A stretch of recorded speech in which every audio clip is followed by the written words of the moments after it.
Hi, I'm Rachel, and this is my September 2021 page 112 tag. The page 112 tag was started by Sean the Book Maniac. He based it off of a French literary prize wherein they comprised the long list for that prize based solely off of the quality of the writing on page 112. So you have no context for the rest of the story of what came before it. You just have to go by the strength of the words and if they pull you in. I have been using this tag to slowly clear some of the books off of my physical unread shelves since the beginning of COVID. I do one of these videos a month. I'll link to last month's down below. I take 3 slips of paper at random out of this handy dandy Books and Cats mug.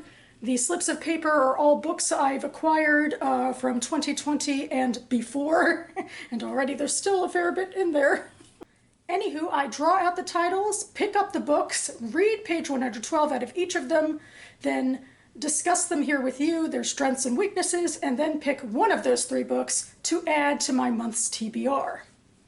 It's a very fun video. I think I enjoy the spontaneity because otherwise a lot of my reading life is very prescribed, so here we go. Starting with book number 1, and to be fair, I am kind of hoping I get an SFF book because it's Sci-Fi September around these parts, but that being said, I don't have a lot of unread SFF books, so there's that, so we'll see. Alrighty, enough gabbing. Oh, there's one.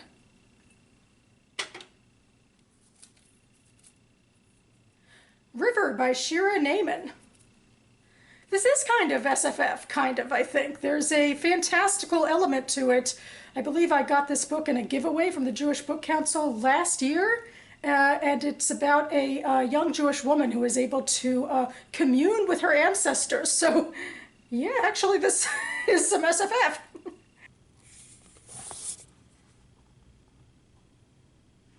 Okay, now I have book number 2. And is this one? No. You know, they stick together too, so it's hard to find one, but here we go.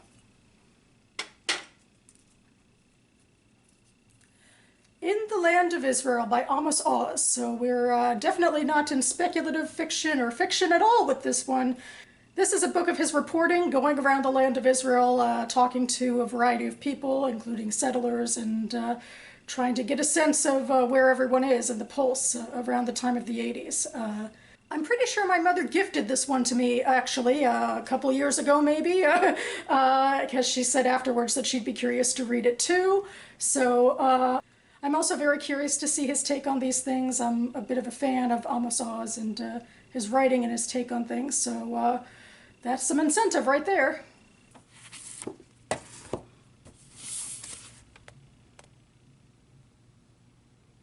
And finally, book number 3. I mean, there's still a lot in here, but they're like clumped together like at the bottom or something. So anyway, it's becoming more of a challenge to get them out, but here's just one, okay.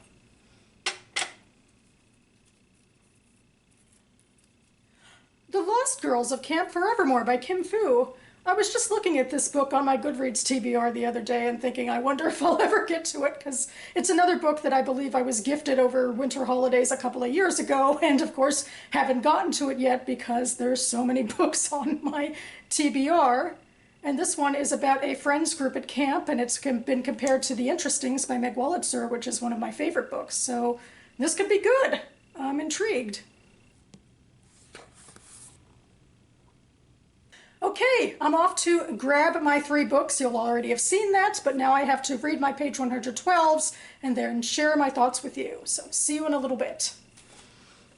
And I'm back, starting with book number 1, River by Shira Naiman. I was hit with an aroma so enticing. I almost cried out with joy.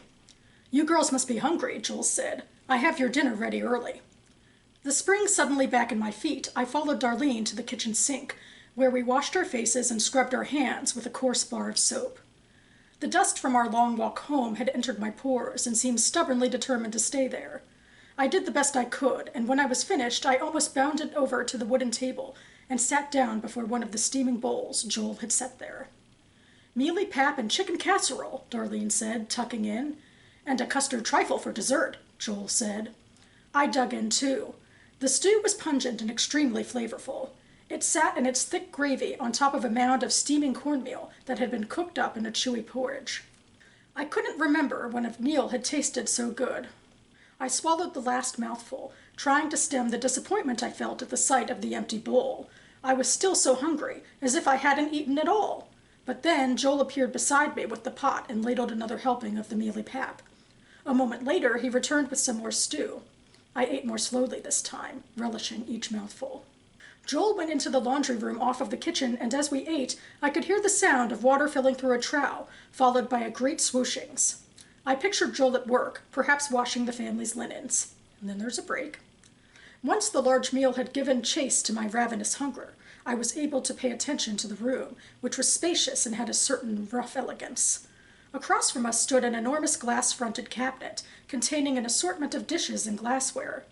Beside this was an ancient pot-bellied stove, which gave off an intense heat. On the floor beside the stove was a straw mat, rolled and tied loosely with twine, along with a large metal bowl. I brightened at the thought that Darlene perhaps had a dog.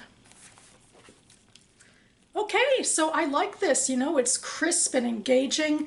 And, I talked about what I think this book is about, which this page gives no indication to, like, she's moving through time or whatever I think this book is about. But there's certainly a sense that this is a new environment for her because she's noticing all these little details that if she lived there or, was familiar with the place, she wouldn't spend all that time, thinking about it. Or if she did, it would be clunky. So I hope she isn't familiar with the place or else it's obviously, there for the reader. And anyway, it's fortunate if she's also naive and we're naive and we learn together. But anyway, that's certainly the feel I get.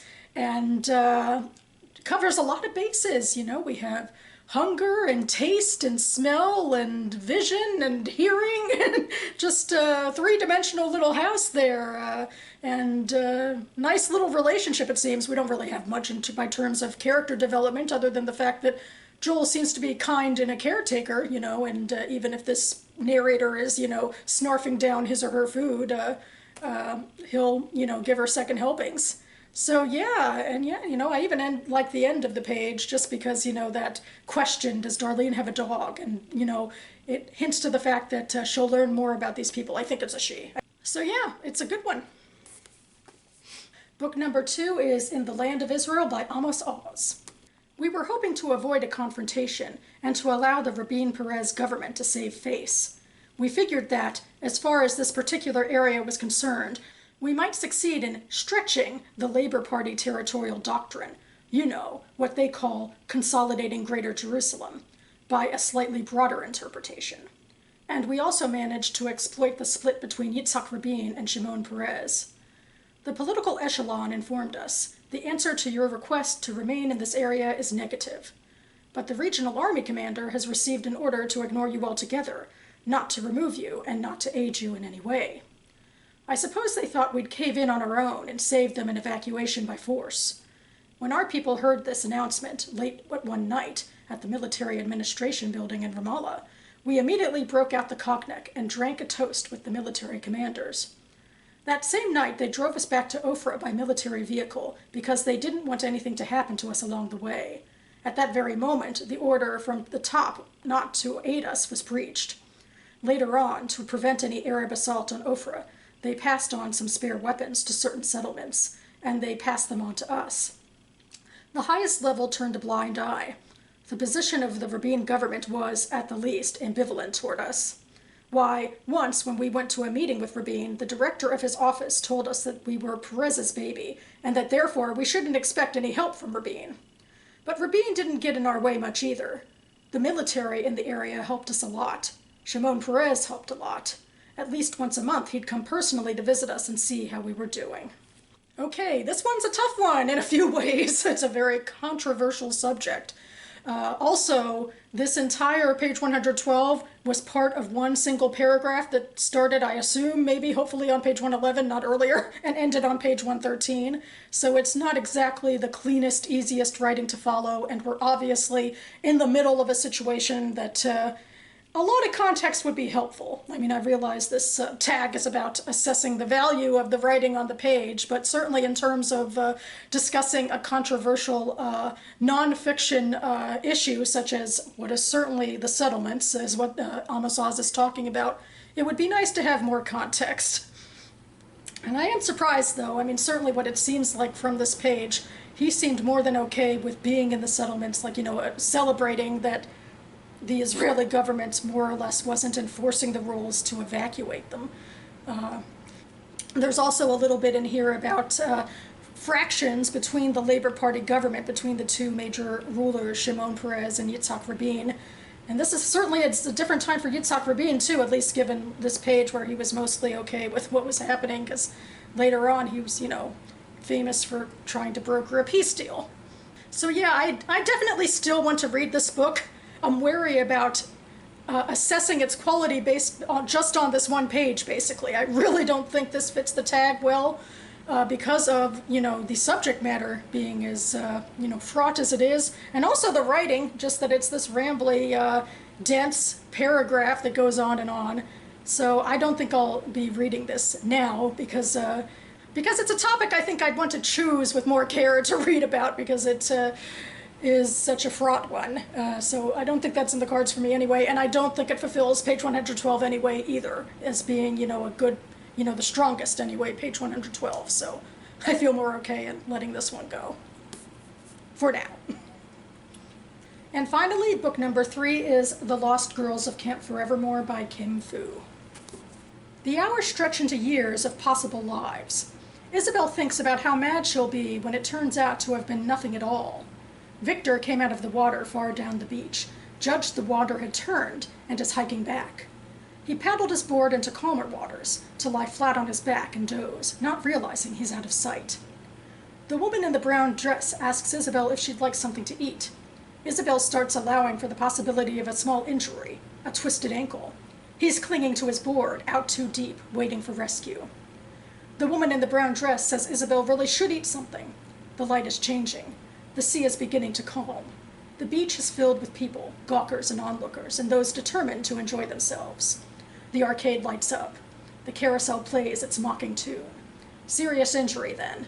Isabel imagines Victor's life as a paraplegic. She would nurse him through the early days, the relearning, the physical therapy. They'd cry together. When he went back to work, his co-workers would applaud.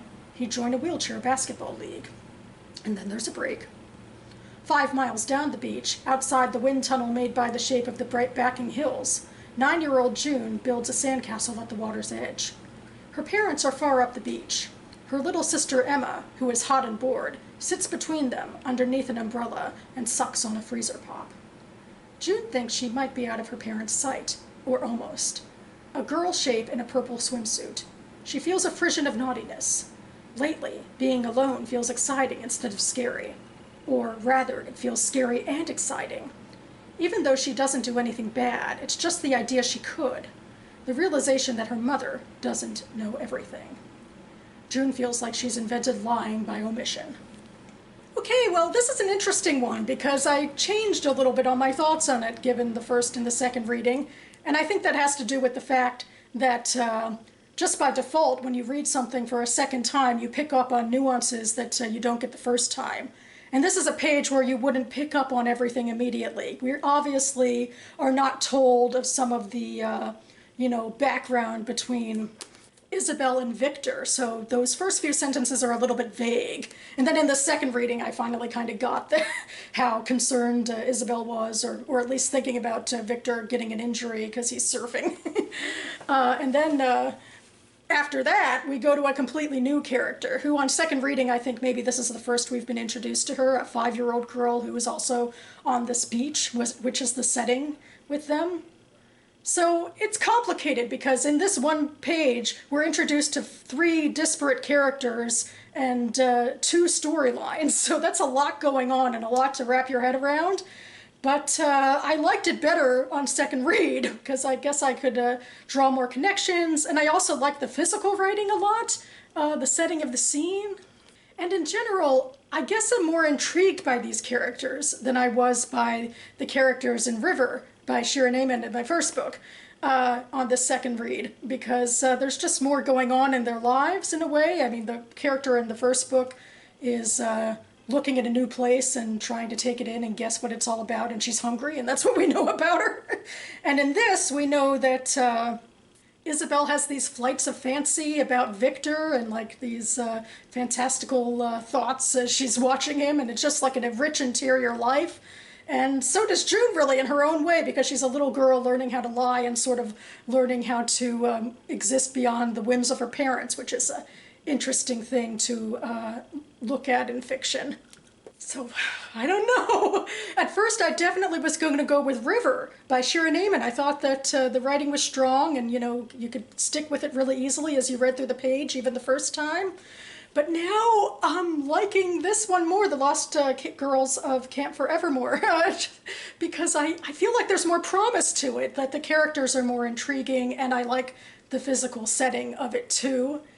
So I think I'm going to go with this one. I'm going to go with The Lost Girls of Camp Forevermore by Kim Fu. I feel like I'm kind of cheating a little bit because it's based a little bit on page 112, but it's also based on the promise of the characterization that hopefully there's more good stuff in here to be had. So that's what we're going to do. And as a plus, this is a book I've had for longer on my shelves, so at least I'm clearing off older books, so huzzah.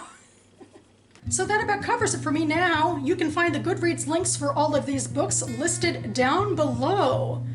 I'm also going to take this moment, as I always do during my outro section, to highlight a TBR game or readathon, since I feel like this tag is in that vein, and I really enjoy the creativity on BookTube. And I feel like I can't go this month, September, without mentioning Thomas at SFF 180's Space Opera September. This is the third technical year that he's doing it. I think 2020 was kind of a soft year, but they're back in full force in 2021. And his intro video for Space Opera September, wherein you read space operas for September, it's an amazing video. It's like watching a trailer for a movie. It's really fun. So check that out, if nothing else. And admittedly, when I was hoping for an SFF book and digging through my mug earlier, I was hoping for the one space opera that I have on my TBR that of course I didn't get. And I didn't even think at all about, you know, River by Shira Naiman being a fantasy that I could grab. And then I did, so it's a bit ironic in a way, I guess, and almost feels even worse now to not have picked that one because it still fits with that speculative theme, but I'm going with my choice. We're going forward here. Anyway, you can find me back on this channel later in the week for my first Friday reads of the month, so stay tuned.